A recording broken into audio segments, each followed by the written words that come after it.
ಗಡಿಭಾಗವಾಗಿರುವಂತಹ ಬೀದರ್ ಜಿಲ್ಲೆಯ ಹುಮ್ನಾಬಾದ್ ತಾಲೂಕಿನಲ್ಲಿ ಏನಪ್ಪಾ ಅಂದ್ರೆ ಒಂದು ಟೋಕರಿ ಕೋಳಿ ಸಮಾಜದ ವತಿಯಿಂದ ವಿಶೇಷವಾಗಿ ತಮ್ಮ ಸಮುದಾಯವನ್ನು ಕೂಡ ಏನಪ್ಪಾ ಅಂದ್ರೆ ಎಷ್ಟೇ ಸಮುದಾಯಕ್ಕೆ ಸೇರ್ಪಡೆ ಮಾಡಬೇಕು ಅಂತೇಳಿ ವಿಶೇಷವಾದಂತಹ ಹೋರಾಟವನ್ನ ಸುಮಾರು 20 ಅಧಿಕವಾಗಿರುವಂತಹ ವಾಹನಗಳನ್ನ ತೆಗೆದುಕೊಂಡು ಇಂದು ಕಲಬುರಗಿಗೆ ಹೋಗ್ತಾ ಇದ್ದಾರೆ. ಹಾಗಾದ್ರೆ ಬನ್ನಿ ಇದರ ಕುರಿತಾಗಿ ಸಂಪೂರ್ಣವಾದಂತಹ ಮಾಹಿತಿಯನ್ನ ಆ ಸಮಾಜದವರು ಇದ್ದಾರೆ, ಅವ್ರ ಜೊತೆ ಮಾತಾಡ್ಸೋಣ. ಸಮುದಾಯವನ್ನು ಟೋಕರಿ ಕೋಳಿ ಬಿಟ್ಟು ಹೋದಂತ ಪದವನ್ನು ಎಸ್ಟಿಗೆ ಸೇರಿಸಬೇಕಂತ ಕೋಲಿ ಕಬ್ಬಲಿಗೆ ಸಮಾಜ ವತಿಯಿಂದ ಎಸ್ಟಿ ಸಮಾವೇಶವನ್ನು ಇವತ್ತು ಕಲಬುರಗಿಯಲ್ಲಿ ಹಮ್ಮಿಕೊಂಡಿದ್ದಾರೆ.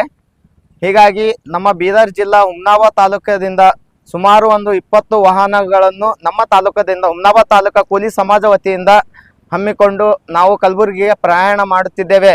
ಹೀಗಾಗಿ ಬರುವಂಥ ದಿನಗಳಲ್ಲಿ ರಾಜ್ಯದಲ್ಲಿ ನಾವು ಟೋಕರಿ ಕೋಳಿ ಸಮುದಾಯವನ್ನು ಎಸ್ಟಿಗೆ ಬಿಟ್ಟು ಹೋದಂಥ ಕಬ್ಬಲ್ಗೆ ಸಮಾಜವನ್ನು ಎಸ್ಟಿಗೆ ಸೇರಿಸಬೇಕೆಂದು ಒಂದು ದೊಡ್ಡ ಪ್ರಮಾಣದಲ್ಲಿ ಒಂದು 50,000ಕ್ಕಿಂತ ಜಾಸ್ತಿ ಸಂಖ್ಯೆಯನ್ನು ಸೇರಿಸಿ ಕಲಬುರಗಿಯಲ್ಲಿ ಇವತ್ತು ಪ್ರತಿಭಟನೆ ಒಂದು ಹಮ್ಮಿಕೊಂಡಿದ್ದಾರೆ.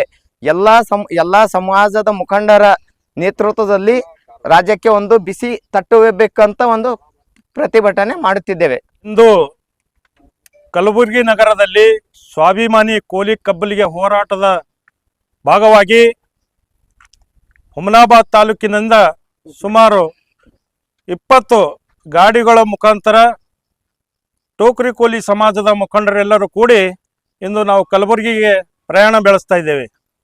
ಅದಕ್ಕಾಗಿ ಬೀದರ್ ಜಿಲ್ಲೆಯಲ್ಲಿ ಈಗಾಗಲೇ ಪರಿಶಿಷ್ಟ ಪಂಗಡ ಇದ್ದು ಟೋಕರಿ ಕೋಲಿ ಅಂತ ಕರಿತಾ ಇದ್ದಾರೆ. ಇಲ್ಲಿ ಟೋಕರಿ ಕೋಲಿ ಬಿಟ್ಟು ಹೋದ ಪರ್ಯಾಯ ಪದಗಳಂತ ಅಂಬಿಗ, ಬೆಸ್ತ, ಕೋಲಿ, ಕಬ್ಬಲಿಗೆ, ಬಾರಿಕ ಇದನ್ನು ಪರಿಶಿಷ್ಟ ಪಂಗಡಕ್ಕೆ ಸೇರಿಸಬೇಕಂತೇಳಿ ಸ್ವಾಭಿಮಾನಿ ಹೋರಾಟವನ್ನು ಕಲಬುರಗಿ ನಗರದಲ್ಲಿ ಹಮ್ಮಿಕೊಂಡಿದ್ದು, ಅದಕ್ಕಾಗಿ ಈ ರಾಜ್ಯ ಸರ್ಕಾರವನ್ನು ಮೀನಮೇಸೆ ಎಣಿಸ್ತಿದ್ದು ಈ ಹೋರಾಟದ ಮುಖಾಂತರವಾಗಿ ರಾಜ್ಯ ಸರ್ಕಾರಕ್ಕೆ ಎಚ್ಚರಿಕೆಯನ್ನು ಕೊಟ್ಟು ಈ 5 ಪದಗಳನ್ನು ಪರಿಶಿಷ್ಟ ಪಂಗಡದಲ್ಲಿ ಸೇರಿಸಬೇಕಂತೇಳಿ ನಮ್ಮ ಬೇಡಿಕೆಯಾಗಿದೆ. ಅದಕ್ಕಾಗಿ ಕಲಬುರಗಿಯಲ್ಲಿ ಅಲ್ಲಿ ಕಬ್ಬಲಿ ಅಂತ ಕರಿತಾ ಇದ್ದಾರೆ, ಬೀದರ್ನಲ್ಲಿ ಟೋಕರಿ ಕೋಲಿ ಅಂತ ಕರಿತಾ ಇದ್ದಾರೆ.